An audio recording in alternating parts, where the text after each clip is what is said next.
Buenas tardes a todos y todas. Mi nombre es Gabriela Torres Mazuera, soy antropóloga y soy investigadora del Centro de Investigaciones y Estudios Superiores en Antropología Social, que tiene una de sus sedes en Mérida, Yucatán.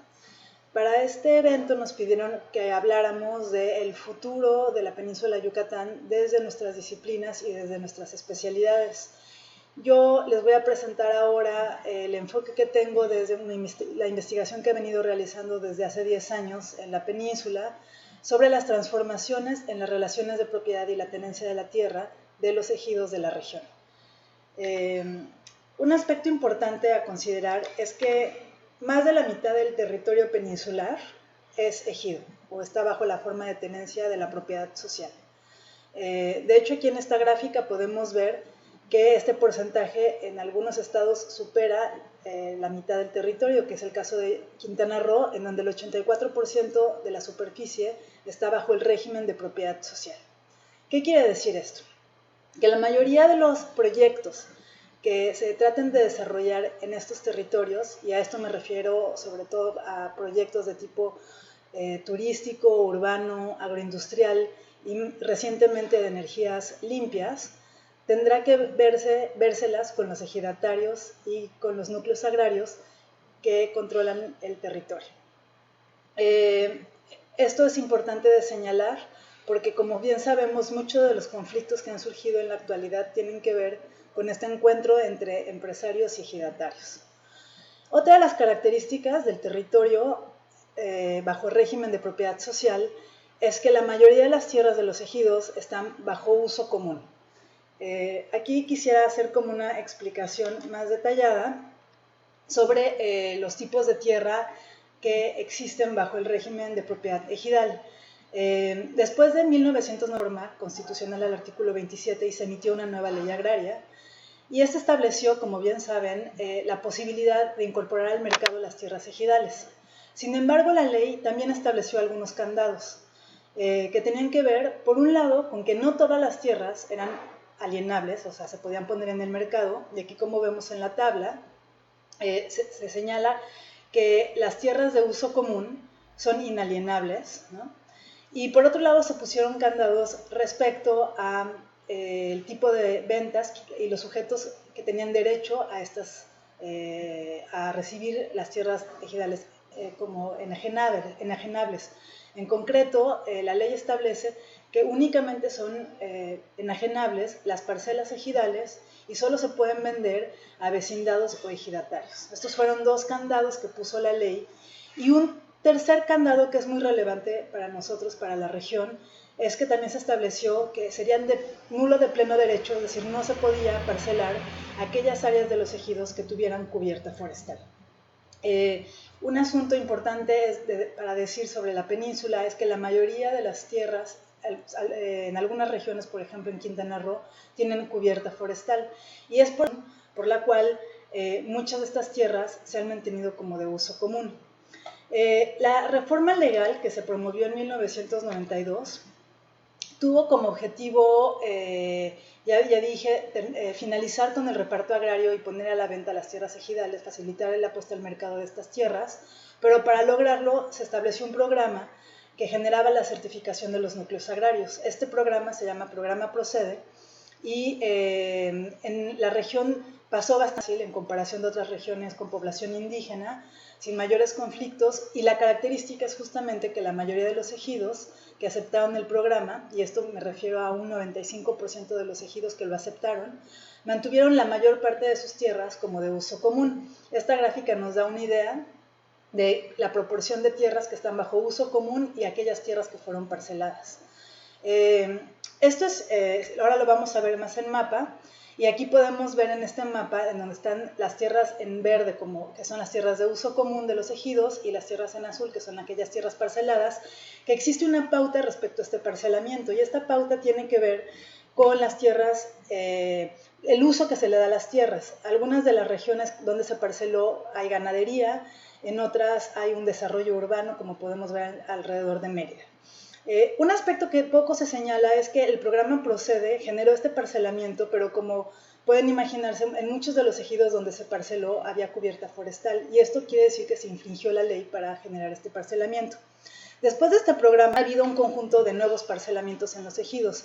Esta gráfica nos muestra el parcelamiento que se ha generado desde 1993 y hace un comparativo entre lo que se hizo con el programa Procede y lo que se hizo después del Procede, así como el cambio a dominio pleno, que quiere decir la desincorporación de las tierras ejidales parceladas y su incorporación al régimen de propiedad privada. Aquí empieza la parte más interesante, y es que si bien la ley permite, como ya dije, la puesta en el mercado de las tierras ejidales, puso candados y no todos los actores tienen la capacidad para promover esta privatización de las tierras. Y es aquí cuando empezamos a ver un conjunto de conflictos. Aquí en esta gráfica podemos ver que también hay pautas de parcelamientos en la región que no siempre tienen que ver con proyectos de desarrollo amplios, y justamente mi investigación ha tratado de explicar por qué en ciertos momentos hubo más parcelamiento que en otros, y esto cómo ha generado conflicto social entre los ejidos. Un poco la respuesta para entender qué es lo que ha pasado en la pauta y la tendencia de la privatización de las tierras ejidales. Es decir, que generalmente son actores externos o empresarios quienes han promovido estos parcelamientos, que existe un gran costo de transacción para generar estos parcelamientos, porque hay candados, como ya expliqué, y porque cuesta juntar una asamblea, tener un notario, lograr la aquiescencia de los ejidatarios, la compra de las tierras. No todo el mundo lo puede promover. Y aquí en la península se ha hablado de una mafia agraria, que es una red de actores vinculados con los funcionarios agrarios que se han corrompido para generar estas ventas de tierras, vinculado con políticos que tienen información clave sobre dónde se va a generar el desarrollo, y que han logrado cooptar a las comisarias ejidales, a los funcionarios agrarios para lograr estas ventas de tierras. Aquí podemos ver un poco entonces qué regiones se han generado estos parcelamientos de tierras, y muchos de esos parcelamientos, como se ven, están en zonas con cubierta forestal, lo cual significa que han sido ilegales. Un poco este es un panorama amplio de la transformación, la reconfiguración territorial de la península desde que comenzó este programa Procede en los 90s, y el tipo de transformación sobre las relaciones de propiedad y las formas de tenencia, vinculada además a proyectos concretos agroindustriales, urbanos y también de energías renovables. El panorama hoy en día en la península es una transformación muy fuerte de los ejidos, que ha conllevado a conflictos. Aquí vemos en esta gráfica un aumento de conflictos a partir del 2015. Y este es un aspecto que es interesante de reflexionar y explorar, porque muchos de estos ejidos sí estaban o estuvieron de acuerdo con las ventas de ciertas áreas de sus ejidos hasta los años 2010. Pero empezó a haber un conjunto de conflictos relacionados a distinto tipo de situaciones. Una de ellas tiene que ver justamente con la incorporación de esta mafia agraria, de estos actores fuertes que corrompieron al sector agrario y que empezaron a tener mucho más control sobre los ejidos. En trabajo de campo me topé con varios habían dado el poder total sobre las decisiones de la asamblea a abogados que estaban manipulando a las asambleas, que estaban generando actas para vender las tierras sin notificar a los ejidatarios, y esto empezó obviamente a generar mucho descontento. Empezaron a haber, digamos, muchos artilugios que yo he descrito muy bien en otros textos, que explican un poco el enojo que empezó a generarse dentro de los ejidos. Y aquí yo hice un listado, un poco una tipología de las situaciones que han generado reclamos asociados a un despojo de tierra de los ejidos, y que muchos de estos se han judicializado y han llegado además a los tribunales. Otro aspecto a señalar que es importante es la privatización y la mercantilización de la tierra en la región. Algo que me interesa mucho destacar es que la venta de tierras ha generado mucho más tensión dentro de muchos de los ejidos que tienen mayor plusvalor de sus tierras.